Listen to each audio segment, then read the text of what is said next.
Welcome to Straight Up, the Christian talk show that discusses edgy topics relevant to today's challenging world, with hosts Renee K. and Dr. Sheila Harden, welcoming some of today's leading Christian thought leaders. Thank you for joining us today. Now, let's get real. Good evening. Thank you for joining us for this episode of Straight Up. I am your host, Renee K., and my co-host, Dr. Sheila Harden. We're happy to have today Pastor Rob Bryceson. Rob, I've known him for many, many years, and we go back to the church that we attended back in the Bay Area and got to know him really well. And many of you have seen him teach on our channel. But we wanted to go a little deeper with Rob tonight. Rob has been on an incredible journey going from being a executive pastor, worship leader in a huge church, mega churches, theological seminaries, starting churches and all this, down to where he is now, of working in Spokane, Washington, among the more challenged populations, shall we say, and the homeless, the drug addicts, and the journey that God took him on to get there, and all the stuff that he had to shed off of him to be able to minister to those people and really make a difference in their lives. And so we're excited that Rob is with us. He has written a book. I'm going to share that with you, Lessons from a Church in Zombieland. You can see that I have tags everywhere, highlights. I could not put this book down, and it is one of the best books I've ever read, and I encourage you as a Christian, churches, read this book. It is life-changing. And so I'm going to just start with Rob, and Rob, go ahead and share your journey with us. Wow. Well, I'm touched, Renee. Thank you for that. Those wonderful words of kindness. Yeah. In 2008, when the housing market crashed, I was leaving the Bay Area, and I'd spent a year looking for a job. I was leaving a Presbyterian church. They had sold a building for $5 million and built a new building for $10 million. And the whole time they were building something, it wasn't my dream. It wasn't my vision. It wasn't what I wanted to do. And I just helped them do it. The last year I said, I'm just going to look for a new position. I spent a year putting out resumes from Maine to Australia. Wow. And I got one interview in the Lake Arrowhead, and they chose the other guy. And then 2008, when the market crashed and the housing was being wiped out, my wife and I just looked at each other and we said, well, we're going to have to do something. What do we do? And so we short sold our home and loaded up a truck and moved to my hometown. I call it my personal Nineveh, because I did not want to come here, and came up without jobs, without even a place to land. We loaded a moving truck and moved up here because I had family here. And ended up. Rob, I want you to tell how many children you were bringing in the moving truck with you. Kids. Well, they were fairly grown at the time. Two of them headed off to college that year in their freshman year, and we had three who were still at home with us in high school, two in high school and one in middle school. And so we let the kids pick the school.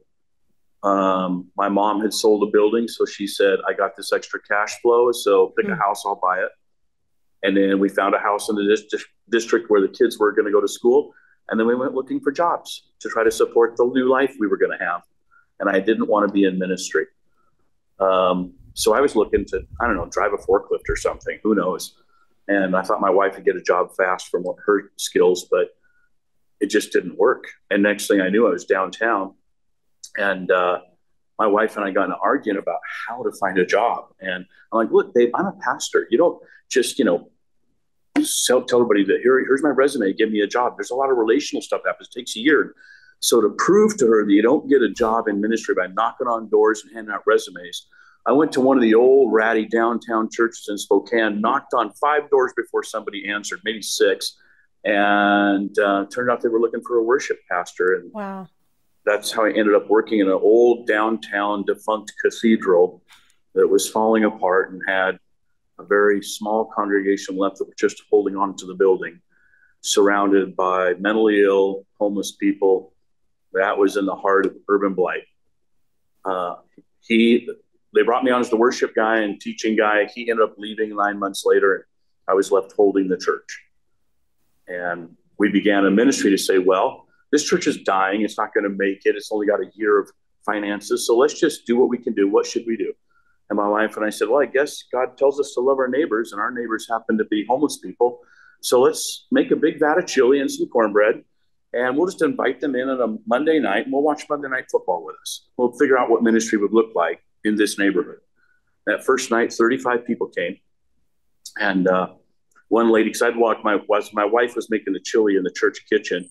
I walked the neighborhood with a little flyer that said, come on down and watch Monday Night Football. Only got 3 rules. Don't come high or drunk. Be polite. Don't ask us for money. And so those were the 3 rules. After the first night, we only had 2 rules. Be polite. Don't ask us for money, because don't come high or drunk. No, that was never going to work. And 35 people came that first night. And one lady said to me, she said, when you were passing out those flyers, I couldn't believe it, because I've been homeless down here 13 years, and that church never does nothing for nobody. Wow. And I said, well, I'm here now, so maybe between you and I, you could tell me what should happen. And so she came in within a month, we had 150 people coming, and rolled into the first of 2009. The first that year, we moved our meal to Sunday afternoons, still watching football. And during commercials, I'd turn the TV down during commercials, and I'd give away hats and coats and gloves or whatever we had, using like Trivia Pursuit questions or, those kinds of things. We'd play games. So, and we did that meal then for the next 5 years, because God kept the church alive through that meal. And a little backstory, his wife is amazing. And she is all in. So she's the kind of person that if you're having a really rough time or struggling with whatever, she's the kind of person you want by your side, because nothing scares her away. No amount of drug addiction, no amount of whatever your crazy story is. She's like, God's got you, and I'll walk it with you, She would tell me, she'd say, Rob, you're book smart, but I'm street smart. And she was, because she knew everything that was going on. I'm half the time I was oblivious. I was having a great conversation. She's like, you didn't know that guy was high as a kite? I'm like, I couldn't tell. I didn't come from that world, right? So, right. And she also, we're so different. She was the worker, making things happen, keeping things organized, making the meals. We couldn't get very much help from the church congregation. It took a lot of people to make the meals. And so we ended up putting the word out to get volunteers, and we would get these volunteers who would come in. She'd have it all laid out, like what station you were at, what your job would be, where you could find everything. And they'd come down and they'd start working on Sundays right as church ended. We'd get our meal going by 2:00 in the afternoon. And some of our best people were the Fairchild Air Force Base pilots, and their wives would come down. And it's funny to watch my wife bossing all those officers around, and they loved it. They loved her because of her organization. Yes, ma'am. Yeah, they love. She's got it down. That. They love that. This lady's efficient. Yes. But don't ever put a microphone in her hands. Don't ever ask her to be on the stage. Don't ever. No, she would hates that. Yeah. So tell us from there what happened. Well, the meals basically kept the church alive. The church was dying financially. We couldn't make things work, and eventually, what would happen is the homeless population began to like us because they trusted us and respected us. And we built good friendships with them and listened to their stories. And so eventually they started drifting into church. And they would come to church on a Sunday morning. And boy, was that a bit of a game changer. We laughed because we'd have these conversations like church rules was one of them. It's like, normally you have that opening announcement for church, please silence your cell phones and whatever. Ours would be like, please don't hide your beer in the toilet tanks to keep them cold during worship services. Try to keep your dogs off the pews and down on the ground, because their dog hair gets on the pews. It's hard to vacuum them off. There is no flipping the pastor off during his messages. He finds it distracting. Thank you. Right?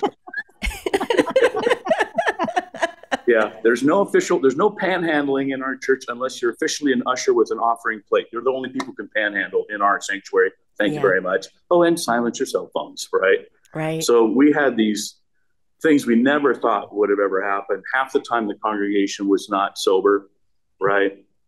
But if you were sleeping under the freeway, which was 1 block away, and you had eaten a meal in our church at some point, and you said, I wonder if God has anything to say to me. And you woke up on a Sunday morning and you rolled up your bedroll and You're there with your dog and you're wondering if you can hear anything from God. What do? You just wandered into the church with your bedroll and your dog and said, "Can I come?" And our church said yes, right? Our church people said yes. We ended up with this slogan I borrowed from Joe Aldrich, who was the president of Multnomah School of the Bible at one time, wrote a book called Gentle Persuasion. And the slogan was, "Love them till they ask you why." So you don't start with the gospel. You start with love and affection and kindness and caring.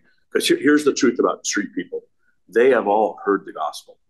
I didn't meet anybody down there who'd never heard of Jesus. They were so used to Christians coming down out of the suburbs at Thanksgiving or Christmas and laying out a big spread and making them listen to worship songs and making them hear some kind of gospel presentation. And then they could get the sandwich. Then they could get the Coke. Then they could get the food. And usually they would, they began to see it as it's a con game. I pretend to accept your Jesus. You give me the food and the coat. And then maybe I can con you out an extra $20 for medications I don't have or whatever. And so the exchange was always transactional. It was never really faith-based. And what rarely ever happened was having a Christian come down and say, "Tell me your story." Yeah. And that's all they were really looking for. Do you care about me? And so they all kind of knew they're a lot smarter than people give credit for. They all knew, you'll come here and you'll give me a meal, but if I ever showed up at your church, you'd toss me out in a heartbeat. That's right. So that's right. They knew they could come to ours, and we had some interesting experiences. So yeah, I laugh and I tell one joke about I'd left California where my prayer was, "Lord, please help us sell the building for $5 million and build a new one for $10 million. And God answered that prayer. And now I was in a church where it's like, "Lord, please let my sound man make bail by Easter Sunday morning." He didn't. What You're a right. big difference, right? Yeah. Rob, you touched a little bit on this just now, and I read it in your book, and it was very profound to me. How ill prepared the church is today to deal with social justice issues and the homeless population, and it's growing. And how ill-prepared, ill-trained, ill-prepared in every way to really be able to minister to this population, right? I would agree with that. I mean, what did I know? I came from Pleasanton, California, which is exactly the way it sounds, right? $900,000 homes. Their idea of building affordable housing was when you built your $900,000 million home and you added a mother-in-law unit over the garage, they counted that as affordable housing being built in So, I mean, I liked Pleasanton. I loved the people there. But, when the housing market was crashing, the biggest concern that some of the people had there was how to keep up on the second mortgage in Tahoe, of their vacation home in Tahoe. Right. And I got to Spokane. I'm in this downtown beaten up church with, homeless people. And their big thing is, boy, if I could buy a $500 van and move into it, I'd be a step up in my life. Right. I wasn't prepared. I didn't know what to do. And I wasn't street smart. My wife was, but I certainly wasn't. Right. And so I learned everything the hard way, learned as I went, making a lot of mistakes and bungling. But you're right. Middle-class people think that poverty class people are just like them with the same values, the same ethics, the same morals, and the same decision-making grids. And so middle-class people think if you just got money, that's all you need to get out of where you are. But I would learn over time through a lot of things. No, they have a whole separate, different culture of how they make decisions. An example would be poverty class people have learned to wear their emotions on their sleeve. So if I'm angry, I have to show you how angry I am. So I scream and I yell and I cuss you because this is the only world they've ever known from their parents, their grandparents, everybody. We scream and I yell and I cuss at you because that shows you I'm serious. That shows you how angry I really am at what just happened, right? Middle class people, we're not going to take that. And so they try to get a job and something goes wrong and they demonstrate anger the way they've always been taught to demonstrate it. They cuss and yell and swear at you. They get fired. They're standing outside the business, literally not knowing why they were fired. Everybody gets mad. I just got mad. Why was I fired? Right? Poverty class people living in an apartment. Let's say you have $75 to your name and you're going and you have a a $50 utility bill. And the neighbor across the way comes to you and says, I need to borrow $65 to buy some groceries or whatever. What do? Middle-class people say, no, I don't have it to give you. Sorry, I could spare 10 maybe. Here you go. That's how middle-class people think. Poverty class, you give her the 65 and you don't pay your utility bill. Why do you do that? Because the utility bill's the man. And the man's always coming and the man's always getting his and never gives you a break. And if the word gets out in my building that I didn't give that friend money when they had it, when they were asking me, then the next time I need diapers for my kid or the next time I'm hungry, nobody's going to give me anything. That's right. And so you give the money to the person who asked for it, even if it harms you, you don't pay your utility bill. Right. So there's an entire network of the way the culture thinks, the rules that it plays by. I remember one guy one time was standing in our meals and he was really dejected. I'm like, hey, what's going on? Right. And he's like, I got to go in this alley and beat that guy down. I just don't want to do it. I'm like, what are you talking about, man? Nobody has to go beat a guy down. It doesn't have to. We had this little dialogue. No, I got to do it. I don't want to.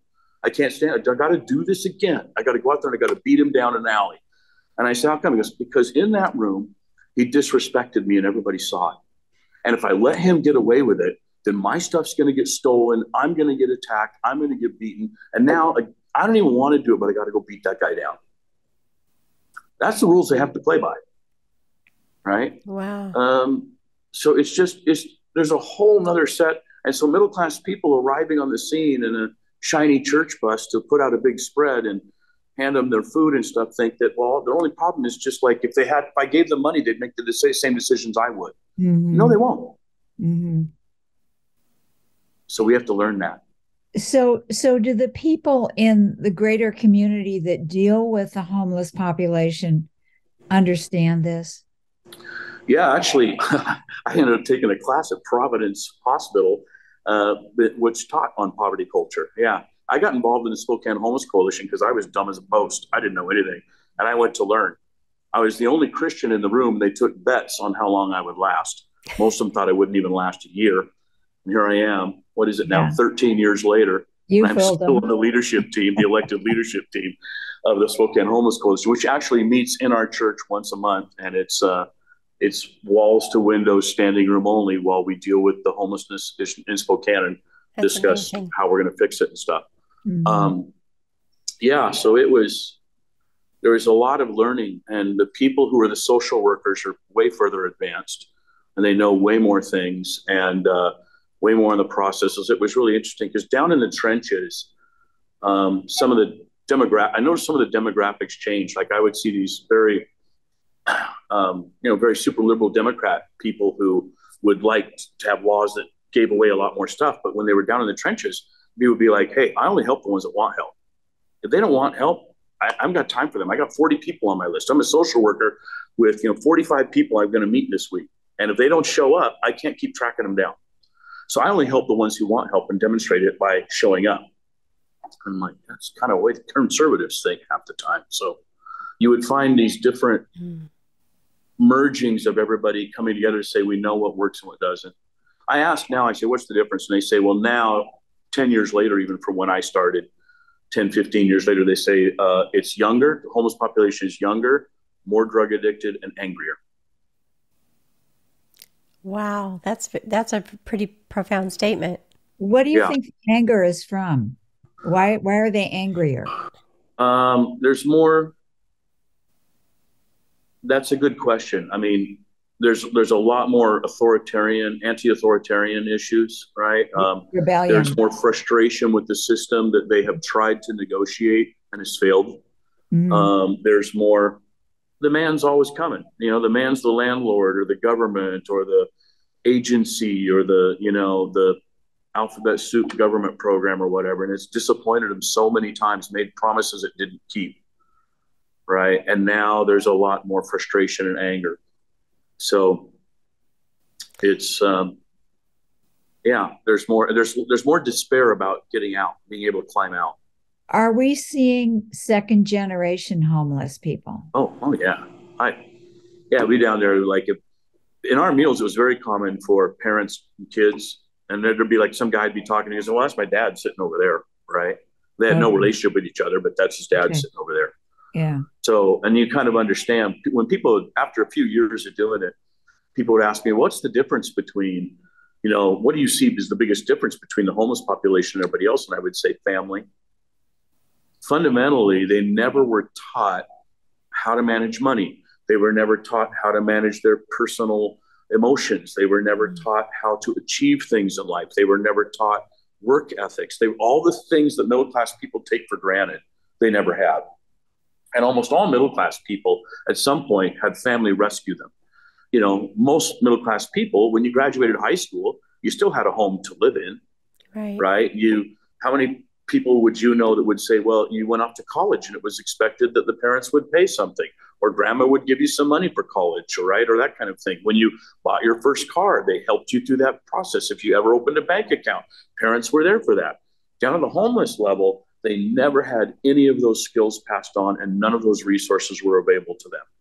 And many of them found themselves long gone, out of a home by the time they were 17, 18. Mm-hmm. Mm-hmm. Some of them out of the home when they were 12, and they were aged out in a foster care system. Yeah.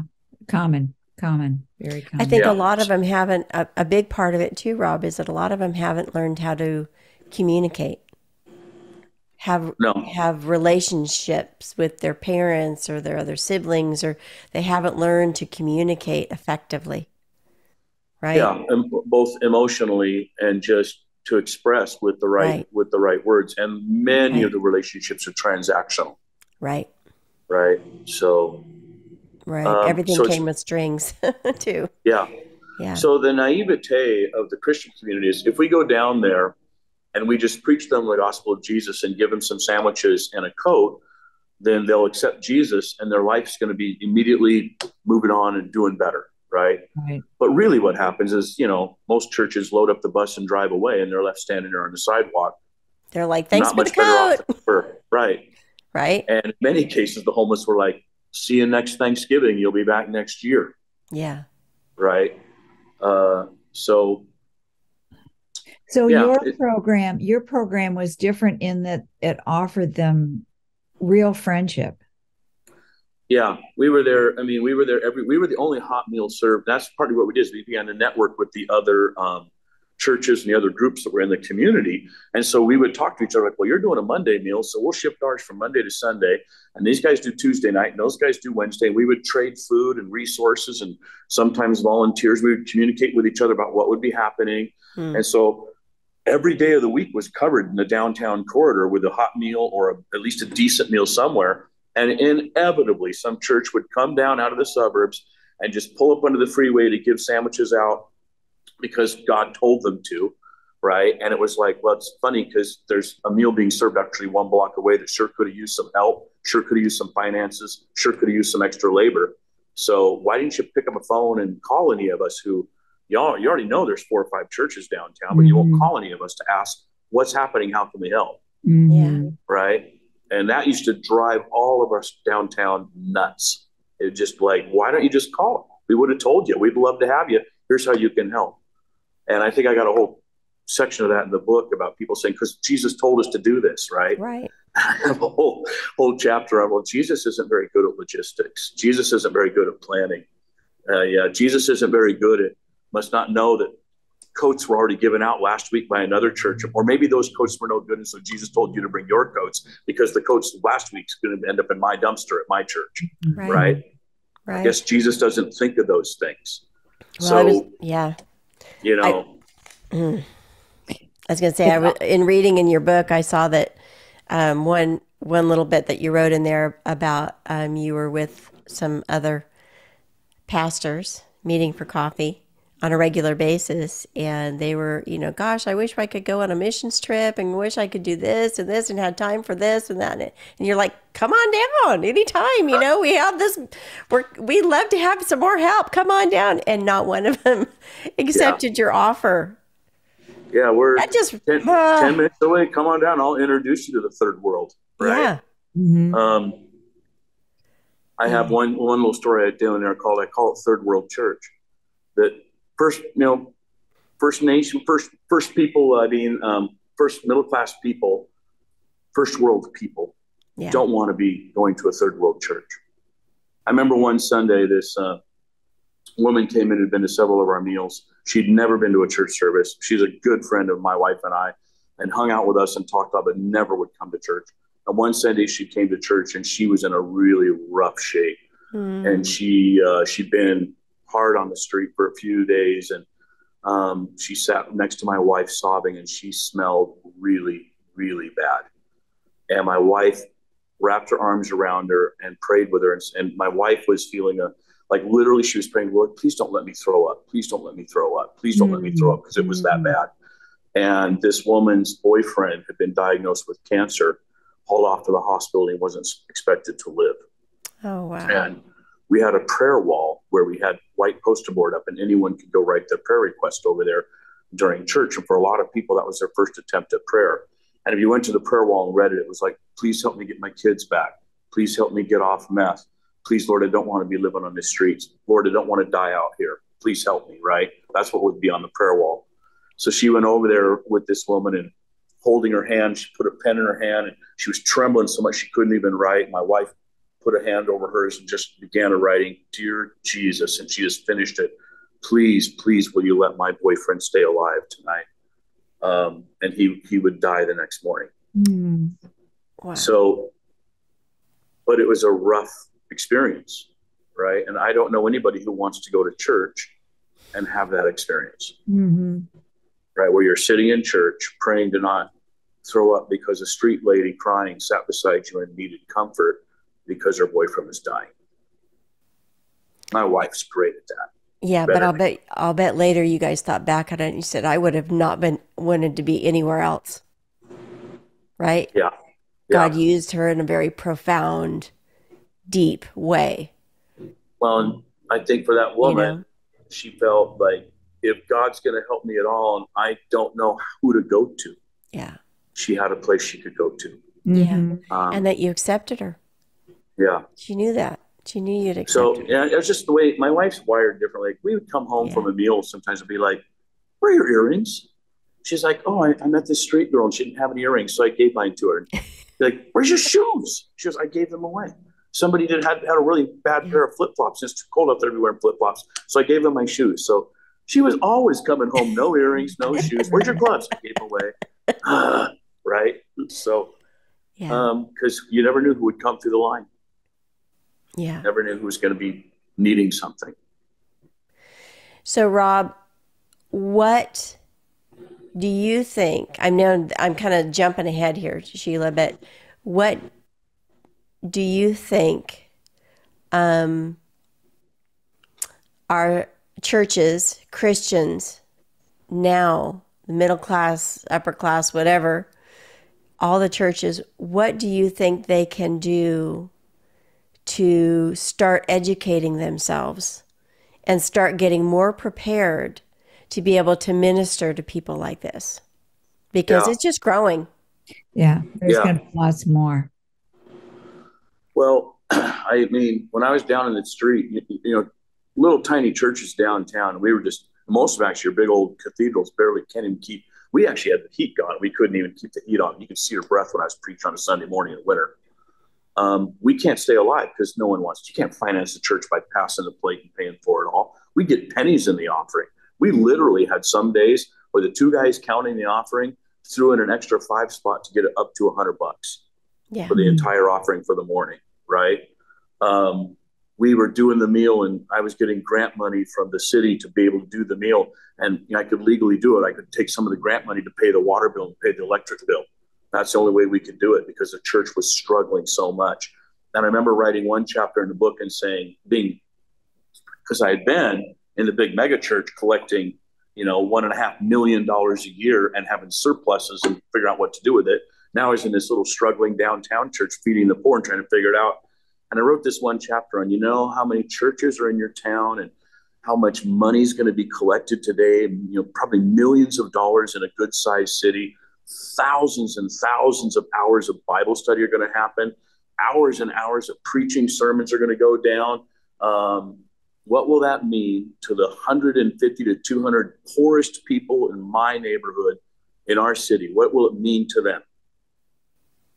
Nothing. Yeah. Yeah. right? And so I look at that now and I say, I don't, but some poor little church downtown can't make it under the church model. The church model is you gather a crowd, you're entertaining enough and profound enough that you can then pass a plate and pay for it all. Right. I think a group of churches in any given city should adopt a downtown ministry and say, we all contribute $1,000 a month, whatever. And when our people want to serve a Thanksgiving meal or give out sandwiches or pass out coats or blankets, they go to that spot because we have an outpost in the downtown area that's our church that we all support. And there's 10 of us churches, and maybe like all the Presbyterians could support a Presbyterian church, or all the Baptists could support a Baptist, or maybe they don't even care and it's across denominational lines. But a bunch of churches in any given city or the suburban outlying areas should adopt a downtown church and should say, that's going to be the one we finance. There's a great book. I don't remember who the other authors are, but John Perkins is one. And the book is called Linking Arms, Linking Lives. And it's an incredible book to discuss how a suburban church and a downtown church could and should partner. 10 things to do, 10 things to not do. And it's a really good, excellent book, but that would be a good starter. That would be an excellent starter. Yeah. My book is really you think ministering to the homeless is going to be fun. And, you read mine, you're like, you're going to be shocked. You're going to be dismayed. You're going to be discouraged. You're going to be overwhelmed. And you have to be psychologically hardy because you're walking into the world of the most destitute, suffering, and pain. Well, I think it was really difficult on you because you came from such a, so different, coming from a privileged $10 million buildings, right? Seriously, privileged world, very privileged world. So and I call it corporate church now. Giant corporations. The churches are giant corporations. Counting how many? You talked about placebo churches. Yeah. And I love that term because it is spot on. When you talk to the more affluent churches about partnering with churches in the homeless community, in the inner city, what's their response? Well, in our area, a lot of them would rather they'd like finance Union Gospel Mission and say that's what we do, right? When it came time to actually come down and sit in a meal and get like side by side, get dirty with the homeless people, that was a harder reach. What I meant by placebo Christianity, I came up with that phrase because I went to a Bible study and it was a bunch of corporate guys. And I don't know how I got invited. I had some sort of connection with one of the guys there. And we were studying Francis Chan's book, Crazy Love. And so we would meet on Friday mornings in this coffee shop, 5 miles north of downtown. And Crazy Love is a book all about Francis Chan's journey of realizing I don't even know any poor people when he was pastoring a large church, and how he had to get out of his box to figure out how to help people. So the whole book is really a disruptor of your Christianity. So we sat in this coffee shop in this rather high-end area while these guys in suits and ties were discussing Francis Chan's Crazy Love and what we could do about it. And I'd invited them to say, come on down, serve a meal. None of them ever came. And I felt like what we'd accidentally done as Christians is we felt like, well, if I go to the Bible study and I read the book, I've done it. It's like, no, that's not it at all, right? The idea is there's supposed to be the motivation to actually go out and do the work of the kingdom of God, to move and be the hands and feet of Jesus. And we have conned ourselves in that the Bible study is the discipleship. That if I sit and I read the book and agree with what the book says, I've done it. And they wouldn't actually ever come. And I said, it's a placebo Christianity. It's not the real thing. Right? We take the placebo in agreeing with what the book says. And therefore, we've achieved spiritual maturity because I agree with what the book says. Like, but no. you have to agree in a safe, familiar environment with safe, familiar people at the same time. Yeah. And we feel like that's spiritual maturity. Reading the book and agreeing with it is spiritual maturity. But spiritual maturity is go out and do what Francis Chan's Crazy Love said to do, that's when it crosses from milk to meat, but who by action, that verse says, have trained themselves, right? And I never understood why one of them wouldn't come. They wouldn't come, right? Yeah. I remember one church wanted to get involved to help say, hey, cool, we got a meal on Sunday afternoons. They're like, oh, yeah, that's not convenient. We can't get volunteers to come down on Sunday afternoon. We would never be able to do that. And they kind of wanted us to move our meal to a different slot. And I remember thinking, shouldn't when the homeless people are hungry be when we dictate where the meal is, and not the convenience of your volunteer schedule? Yeah. Exactly. The homeless people don't get a meal, and we're the only meal on Sundays, right? And so that's why we do it on Sunday. So shouldn't you feed the poor when the poor are hungry? And it's just stuff like that always was so. When you're down in the trenches and you're looking, I call it looking up at the underbelly of the American church. Yes. It's not a pretty sight but you don't see it until you're actually the downtown church struggling, and watching the affluent churches that are 3 miles away is all, less than 10 minutes away. And it's another world. Yeah. Rob, do you have, so you take us now, you had your church, and then now you're doing your coffee shop, and the truth how is that transitioned. We couldn't keep that church alive, no matter how much we did or how many grants I wrote or how much. I mean, I was wheeling and dealing, making deals with parking lot companies to rent our parking lot and putting up billboard signs. And I remember getting the landscaping redone by a landscape company because 40,000 cars a day went by our church. 40,000 a day. And so a landscape company was willing to put in the landscaping to redo that for just the cost of materials if we put their sign up for 2 years, right? And so we did those. We were wheeling and dealing all the time because the church just was broke. And people would come say, oh, I love this. This is the action. This is where Jesus would be. I'm going to be here. And, you wouldn't see him again. And so the meals were keeping our church afloat.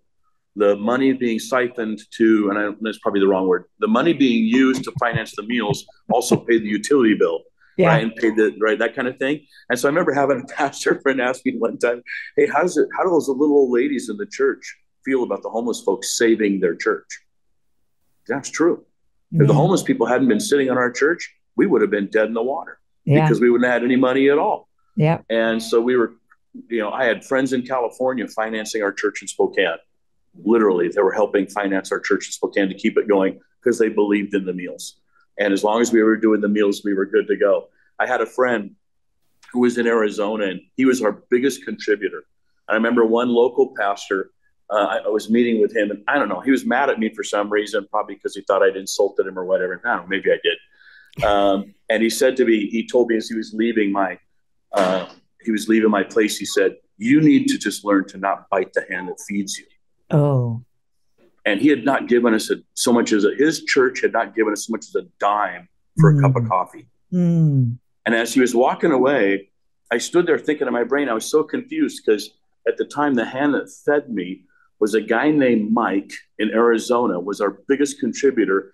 And he donated us money because he sold Dirty Banana drink mix to the Vegas bars, the strip clubs in Vegas. Wow. And he was our biggest donor because he was an old friend of mine. And I'm like, Mike, I didn't know how to pray for that one. Yeah. I didn't know how to pray for that.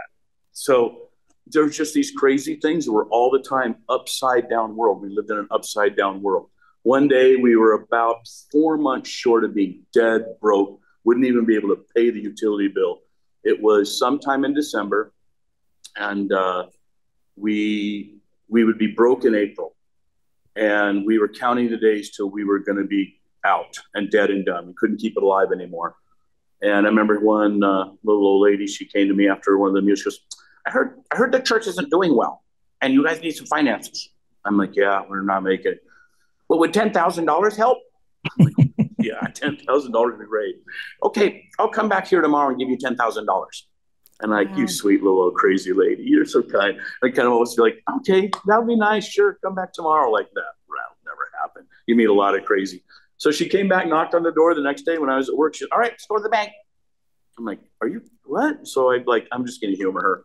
We went down to the bank, and by gum, if that homeless lady didn't pull $10,000 out of her bank account and give it to us to keep the church alive. And had she not, wow, we would have died. wow. We wouldn't have anything now. The church would have closed. So that she actually kept us alive for a couple more years. And after that $10,000, some things changed. We ended up getting a loan from our denomination on the value of the building. And it's too much to tell. It's all in the book, all the story, but it's just crazy wild.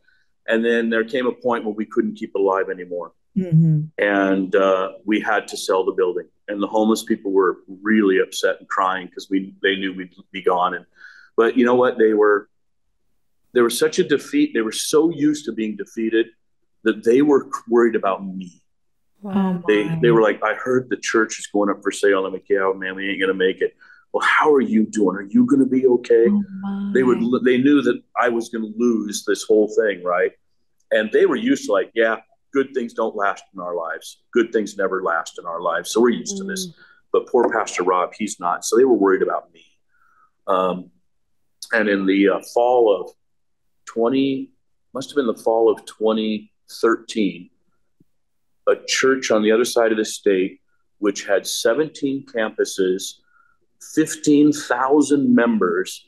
It had big broadcast church going across the 17 campuses, $35 million a year in assets, had just made an offer on a downtown building in Bellevue, Washington.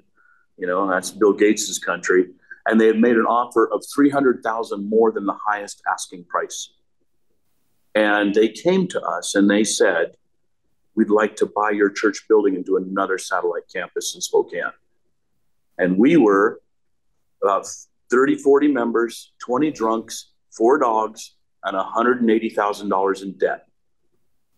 And 1 year later, one of those 2 churches was gone. Mars Hill Church disintegrated, and we're still standing. That's amazing. Wow. Wow. Wow. I wonder what the Vegas odds would have been on that. Right. Had someone been told, one of these churches will be gone next year.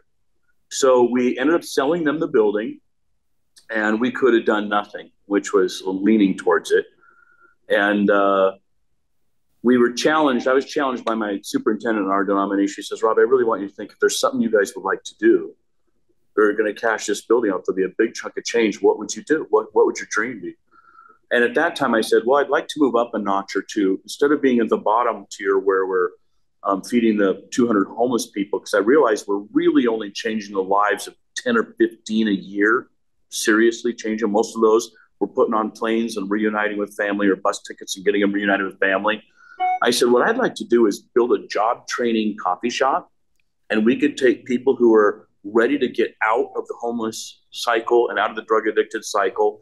And we could take people coming out of prison, or people coming off the street, or people who've been through someone else's program to get sober, and we'll give them a job in a coffee shop. We'll run the coffee shop 6 days a week. And on Sundays, we'll just close that coffee shop down and do church in there. And he said, go for it. So we shopped around and we found a building, and we gutted it, tore it all down, and built our coffee shop. Is that where you are now? Uh-huh. But I will say this, actually, the way the deal went, and it's really funky because it's too long to explain. We will be here for 10 hours trying to explain it all. But the deal went weird because we actually didn't sell the building up front. They ended up giving us a down payment, making payments over 2 years. So we got into the building, started to gut it, started to get ready to rebuild it out, and we ran out of money to finish the job. And we ran out Thanksgiving of 2014. We were in a half-destroyed building. Doing church service for 4 months had been, come on down here, sing on a guitar, sing a few songs, little devotional, grab your gloves, get a crowbar, we're tearing the roof out. We're going to pull the ceiling down, right? That was church for 4 months.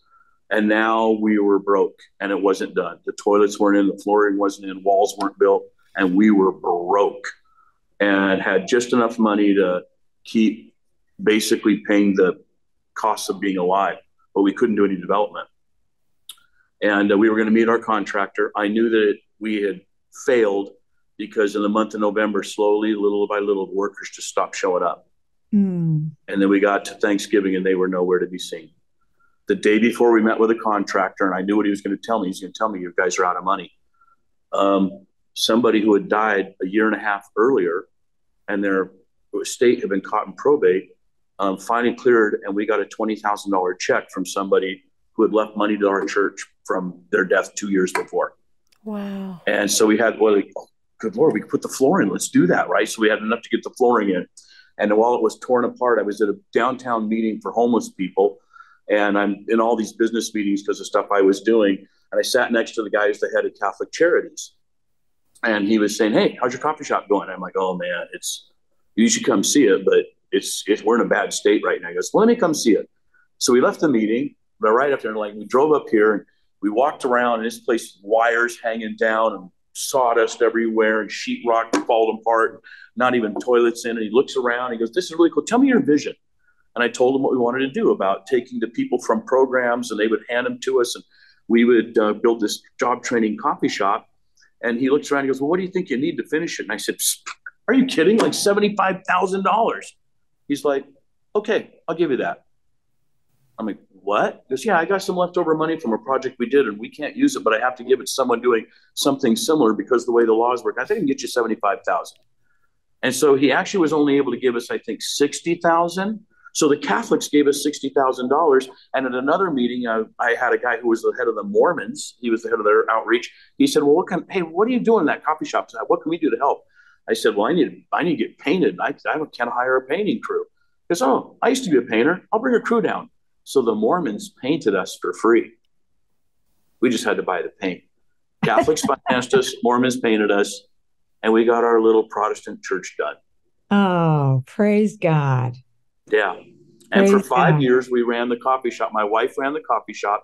The FBI placed sex trafficked girls with her. We took guys coming out of prison. We took all sorts of dysfunctional people and all the things that they didn't know how to get along in life. She and I kind of took them under our wing and did that. And then every Sunday, we would just close the coffee shop and do church in here. And we're still doing church in here. There's been a shift over the last couple of years. We've now, and that's a longer story. It's the second book, really. Another book needs to be written. So we're going to, we rented out to a coffee roasting company. We do church and activities and stuff in here all the time. My wife now runs events, and a lot of the events will be social, like the Washington Brain Injury Alliance and the Spokane Homeless Coalition, and all sorts of things happen here. We did 110 events last year that were nothing to do with our church, but were just community events in our building. And then, if you count church services and Bible studies and business meetings, the church did another 200 meetings. So the mayor hangs out here. I've seen the chief of police, the city council members will be here. I've got any given Sunday, I walk out of my office, or any given Tuesday or Wednesday, and I come out and I grab a cup of coffee. 6 other pastors are out here meeting with their teams of people and hanging out in our coffee shop. In your book, you talked about how churches used to be the center of the community where people met and got things done. And that's exactly what's happening with your coffee shop. Yeah, that was calculated from the idea that you see it back in New England stuff where the church sits on the quad, right? There's the park in the middle of town. Downtown's kind of around it. The church sits. Of course, the church sits there. The church is where the community rallied for problems. The church is where you grieved. The church is where you celebrated. The church is where you had the hub of society happen, right? You solved social problems. You married, you buried, you celebrated, you worshiped at the church. Of course, the church was going to be in the center of town. And now the church is the social hub, the society hub. What are the society hubs? Bars and coffee shops. Mm-hmm. That's right. So we said, let's try to do a coffee shop. And I looked actually 8 years ago when we did this.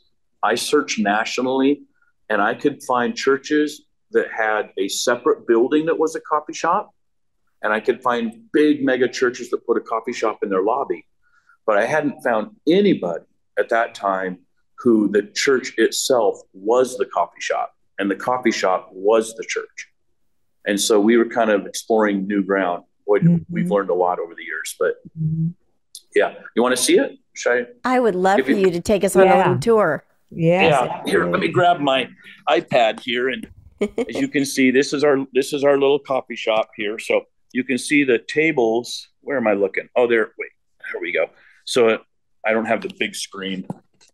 The tables are the old church pews from the old building. There you go. And so we repurposed 42 pews and turned them into tables. And we sit in this cool little neighborhood that is kind of an up-and-coming little spot. And there's a burger joint across the street. That milk bottle place is a burger joint across the street. And the little Ferguson's Cafe, they've shot movie scenes in there. Johnny Depp did, what was the movie? Benny and June. It's a little, it's still an up-and-coming, gentrifying neighborhood. And we got 7 bars in the neighborhood and a couple of churches. But this is what we look like. And there's our stage. And the coffee shop bar is over there. And actually, if you look at the coffee shop bar, it's the old church pulpit. We harvested that too, brought it with us. And then we keep this little prayer barn here. I borrowed that idea from a ladies' clothing store in St. Augustine, Florida called Two Sparrows. And that gets a ton of use in the coffee shop from people who would otherwise never set foot in a church. But we'll walk over there and read the prayers, and we'll get involved in just thinking about God. So brief tour there. There's more stuff in the back. We have classrooms and things in the back and rooms we rent out, but it's not a big church. How many people come on a Sunday now? 75 adults, 25 kids.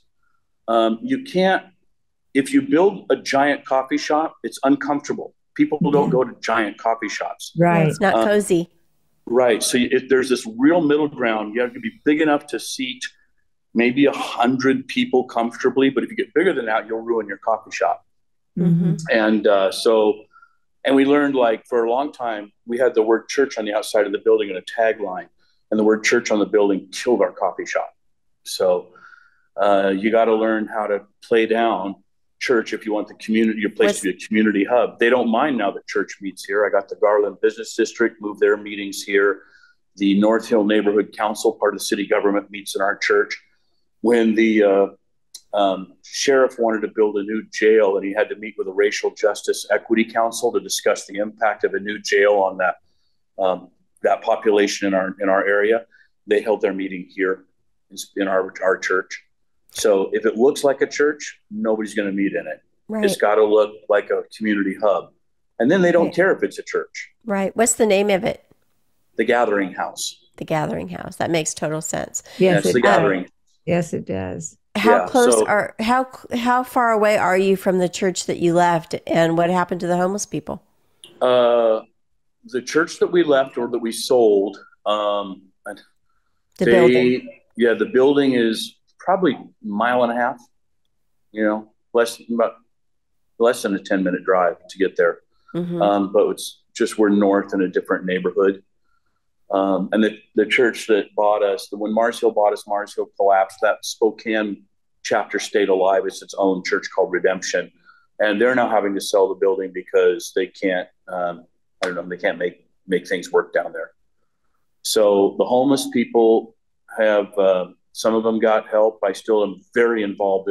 I just don't fly at the level of being on the street with the street people. I'm flying at a level now with practitioners and discussing larger policy decisions and how things can happen there. And I work, like I said, the coalition meets in our building and that kind of thing. So I've just sort of moved from that level to a different one. So we're still very involved. Right. So do you think that you have now, so you're more involved in the planning, and do you have any kind of training that you can offer to other churches, other organizations that are saying, hey, we want to get involved in this kind of ministry? Can we reach out to Rob so that he can give us his training, words of wisdom, resources, anything? Yeah. Well, there's certainly when it comes to the, if you want to get involved in, like, we want to work with the lowest level of society, which, let's be honest, in the United States of America, that's street people. There's not a lower level. I've got some books and things I could recommend, and there's some good stuff for training that are some excellent books. Some are written by Christians, some are not. Learning about poverty culture is huge. Well, really, even my book is a great training book, I think, because it'll help break through oh Lord, I wouldn't have thought of that. I wouldn't have thought of that. I have whole chapters. I wouldn't have even thought of that. The things that happen to sort of prepare you psychologically and emotionally. The other side is that, like, well, we want to do this kind of model of community engagement church that is blended your church with commercial business enterprise with social action and that kind of thing. And I've got a workshop I teach on that, in fact. So, and some other things, because there's a lot to learn for churches in that, a lot to learn. So I can do a workshop on that. I really would like to work on a second book about that. So we'll see. Well, if there are some churches out there or organizations that would like to get a hold of Rob, whether it be for consulting or training or resources or just to be able to pick his brain, we will definitely put his contact in our description so that you can reach out to him and grow where you're planted, right? It's definitely, that's the social justice is missing in our church, the church that we have today, and understanding what that looks like, what it means, how to minister, how to reach those people, because, you know, especially the youth of today, they don't want the placebo church. No, they don't want the, give me a message, sing a couple songs and leave. That's not real to them, right? That's not Jesus. That's not the hands and feet of Jesus. There's a change of expectations. And you have to, like, even on Sunday morning, we're smaller. Our church has a coffee shop vibe. You know, we're not keyboards and drums. We got to strip it down to congas and djembes and cajones and acoustic guitars and that kind of thing. So the whole vibe changes too for the church. We Bring it down, simple, basic. Yeah, we simplify. Yes. We actually sit at these tables. We bring out a lot of extra chairs too, but we sit at the coffee shop tables, and that kind of do coffee shop church. And so, we've learned a lot about how to engage the community. There's a ton of stuff to learn there about how to get involved in the community. So, that's a live and learn thing. Yeah. You know, I think the Lord picked the perfect person. You are such a creative problem solver, and you're so willing to think out of the box and so willing to love. I mean, it's just this wonderful formula that it would be absolutely fabulous if a lot of churches just started doing what you're doing. Yeah, there's some great ones out there doing some phenomenal stuff, right? My experience is they're often just pocket churches. I mean, there's a sister church of ours over in the Seattle corridor, Emerald City Bible Fellowship. Pastor Harvey Drake over there has done some phenomenal stuff that is just, the churches are building, knowing your neighborhood and knowing what does the neighborhood need. Unfortunately, most of the non-Christian society I'm experiencing in my world is that they look at the churches and they say, you guys take valuable property. You only care about yourselves. You just sit there waiting for your thing. And all you do is invite us to come to your thing. But what good are you? Now, they don't know we're dealing with marriage issues and we're helping people emotionally and psychologically and building families. They don't know that. What they're looking for is, what difference do you make in society? Because we don't see you making any difference. And if you would just make a difference, we might be more interested in your Jesus. That was my experience, and especially after being downtown in the street for a long time. But what is their measure of making a difference? They're looking for social. Are you doing anything to raise the bar on the society around you? Right. Are you raising the bar? Is the community happy that you're there? Is the community proud that you're there? Does the community look at you and think, we need you? Right? And that's what they're looking for, is what difference do you make? Are you making people more prosperous or happier? Are you doing something that's a social justice cause that helps people? Is there anything you're doing first? If you do that first, then we're more willing to hear about Jesus. Now, we're not the Bible Belt. We're the Pacific Northwest, right?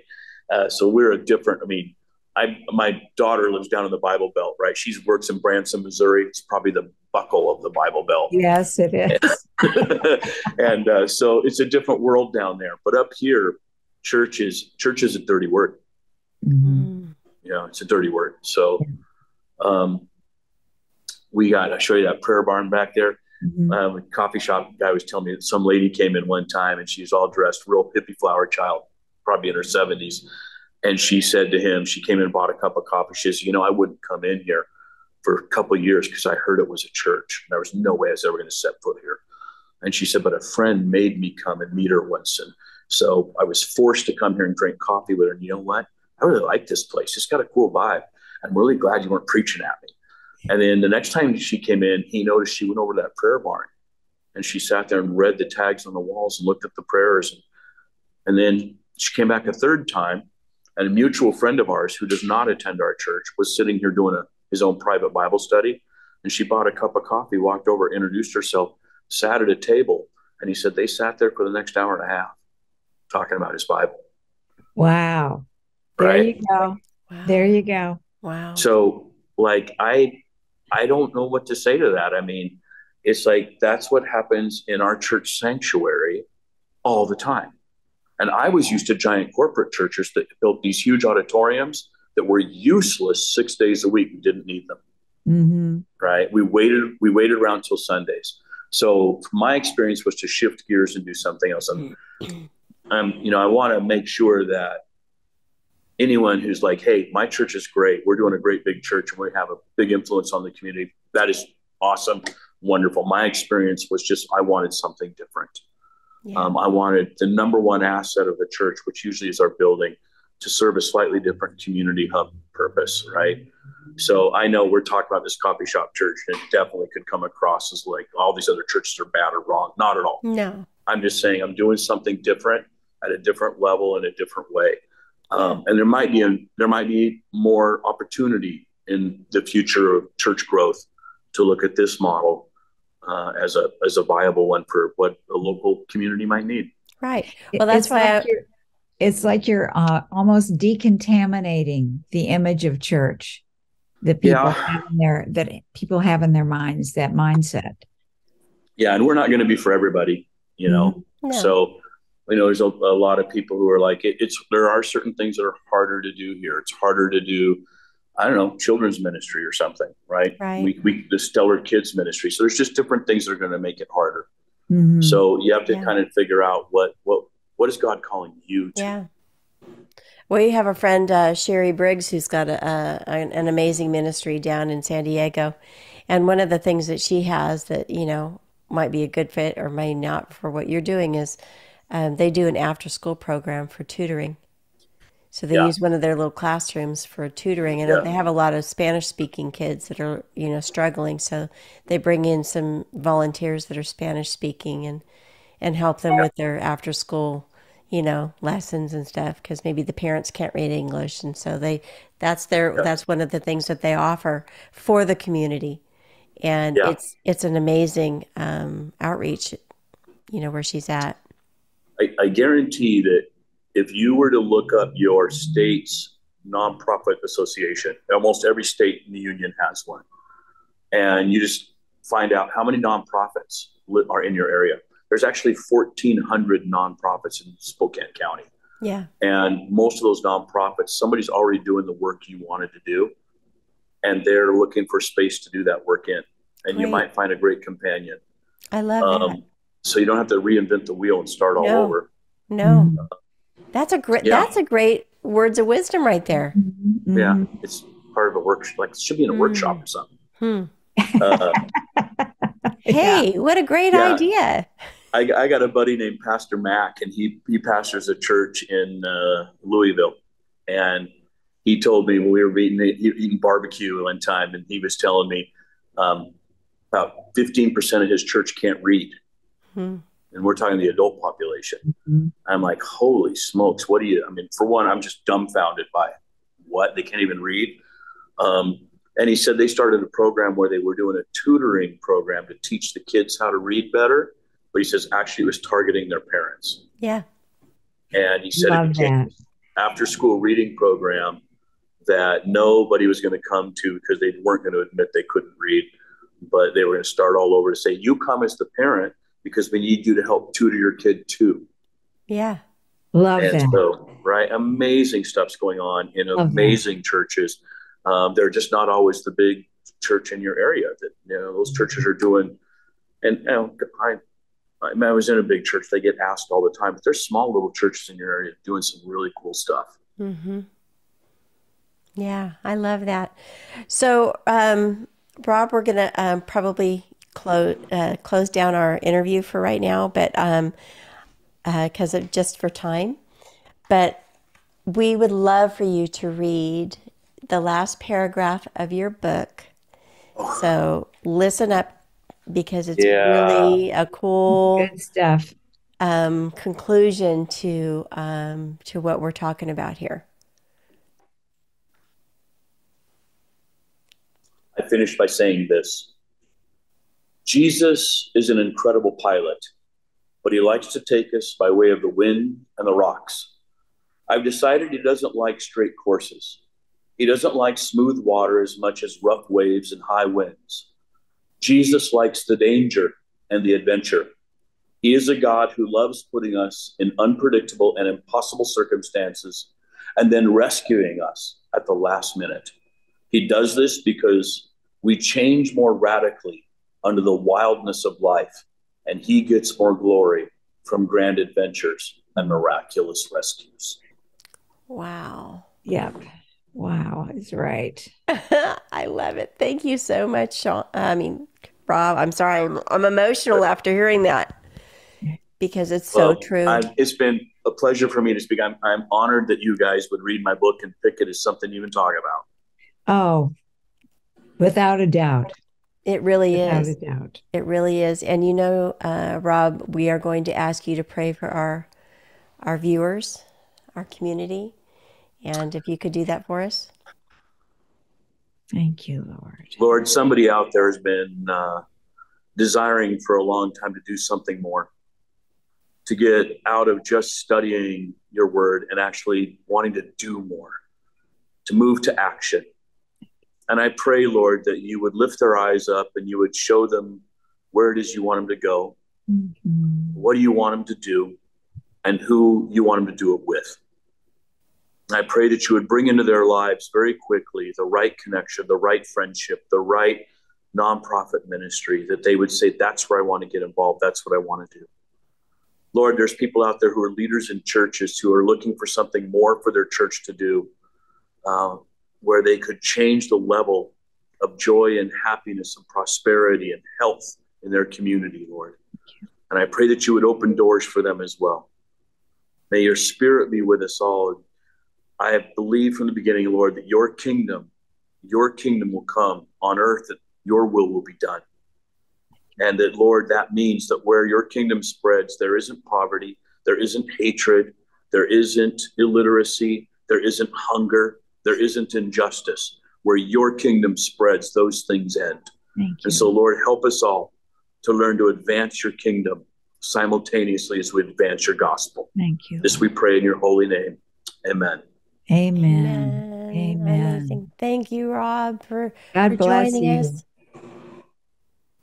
And thank you, Dr. Sheila Harden, for joining us. And if you would like more information about Rob and what he's doing in his ministry and his resources, we will put all that in our description of the video for you.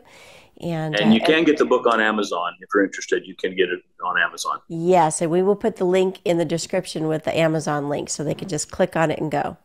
Worth the read. Worth the read. Can't put it down. Definitely. Yeah. I'm not a big reader, but I could not get enough of this. So anyway, I encourage that. But we just want to thank you for joining us today, and I hope that this was a blessing to you. And we have some great news for you. If you are indeed in Christ Jesus, be of good cheer, because heaven is in your future. Thanks for joining us.